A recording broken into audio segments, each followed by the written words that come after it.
नमस्कार सर्वांना. तर स्वागत आहे तुमचं माझ्या आजच्या ब्लॉगमध्ये. तर आज मी चालली बाजारले. मलकापूरचा बाजार असतो आमच्या गावाला शनिवारी. मी चालली होती लोणच्याले कैरी आणायसाठी. मग आम्ही भरलं पहिले पेट्रोल. हे पा मारनवले बी भरता येते बरं पेट्रोल. पा नाही तर मारनवचं पेट्रोल भरते. मग मारनवनं बी पेट्रोल भरलं. पेट्रोल भरून मग आम्ही निघालो आता बाजारात.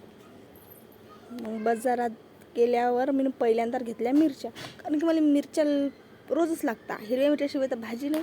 आणि मेन म्हणजे पाणीपुरीसाठी आम्हाला हिरव्या मिरच्या लागतात. काका म्हणत 90 रुपये किलो. म्हटलं काका द्या ना 80 रुपये किलो. काका म्हणत नाही बाई लय महाग झाल्या. म्हटलं द्या बापा जाऊ द्या. मग त्या मिरच्या घेऊन मी घुसली बाजारात. मग बाजारात जाता खेपी पहिले घेतलं लोणच्याचं सामान, कारण की मी लोणच्या सामानासाठीच येईल होती आणि कैऱ्यासाठी येईल होती. मग मेन काम पटकन करायचं. मग मी ते काम करून गेली बाजारात. मग मी घेतले वांगे. ते भाजीपाला मला काही जमत नाही घेणं, सगळं तेच आणता. मला काय समजत नाही काय घ्यावा काय राहावं. तरी मी पावभर घेतले वांगे, पावभर दोडके आणि झाला मा भाजीपाला घेऊन. मग हा आमचा अर्णव, तो त्या दादाला घाबरत होता, त्याच्यामुळे शांत उभा होता. कोणाशी बोलणं नाही काही नाही, नुसतं चोरू पाहत होता. समोरच्या माणसाला घाबरत होता, आलू विकणाऱ्याले. मग म्हटलं जाऊ दे कैऱ्या बी घेऊ दे, कैऱ्या तोंडी लावायला पाहिजेच, आताच आहे खाऊन घ्या. मम्मीने घेतला किलोभर कैऱ्या.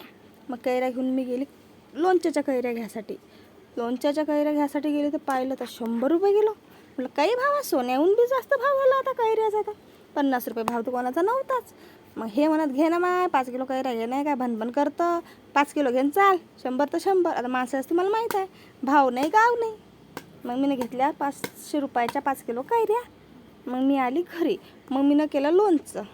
मग मी असं माय लोणचं झालं. मी असं लोणचं बनवलं. तुमचं कसं बनते, तुमच्या लोणच्यासारखंच माझं लोणचं झालं का नक्की कमेंटमध्ये सांगा. आणि तुमच्याकडे कसं बनवता ते बी मला सांगा. धन्यवाद.